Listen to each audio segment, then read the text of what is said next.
On this week's Bitcoin News Blast, we discuss US's takeover of Venezuela and Venezuela's Bitcoin reserves.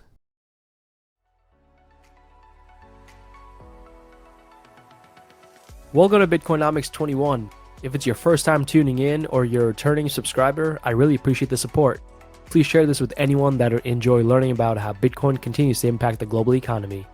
It would mean a lot to me if you could like, comment, and or subscribe to the podcast, newsletter, YouTube channel, and Twitter. So without further ado, here's the news of the day. The US's capture of Venezuela's president Nicolas Maduro had crude oil futures drop to as low as 56.60 cents per barrel, their lowest since February 2021. Washington said its operation was tied to superseding US indictments alleging Maduro and senior allies of drug trafficking and corruption. Chevron shares surged 11%, a movement that financial markets commentary outlet Kobasi Letter noted reflected expectations that U.S. control could unlock additional Venezuelan energy supply. Crypto markets remain relatively stable, with Bitcoin and Ethereum notching up about 1% each. Additionally, blockchain intelligence firms and former officials have long alleged that Caracas quietly accumulated Bitcoin and stablecoins through commodity-linked transactions.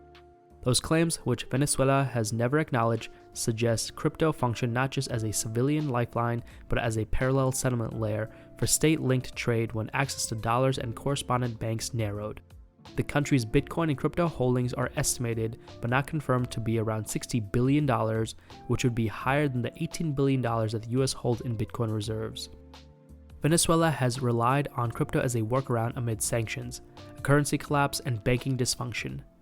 In 2018, Maduro launched the Petro as a state-issued cryptocurrency backed by Venezuelan oil and mineral reserves in an effort to circumvent U.S. sanctions and attract foreign financing, though it failed to gain traction and was later discontinued.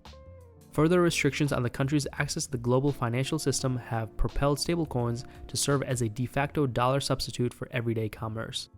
While this has benefited civilians and businesses, observers warn that the same channels can be used to circumvent sanctions and reroute trade and energy payments.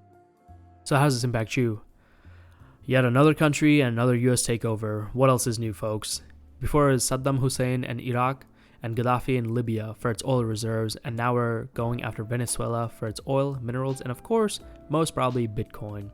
Let's not buy into the narrative that this is only about drug trafficking, considering the elite's drug of choice is, you guessed it, cocaína.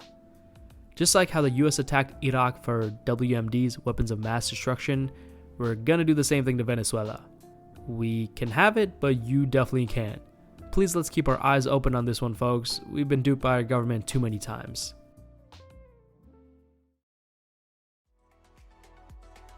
Thanks again, everyone, for tuning in. Share this with family, friends, and anyone else you think that may enjoy learning about Bitcoin's impact on the global economy. I do want to keep growing Bitcoinomics 21, whether it's through the newsletter, podcast, or YouTube channel.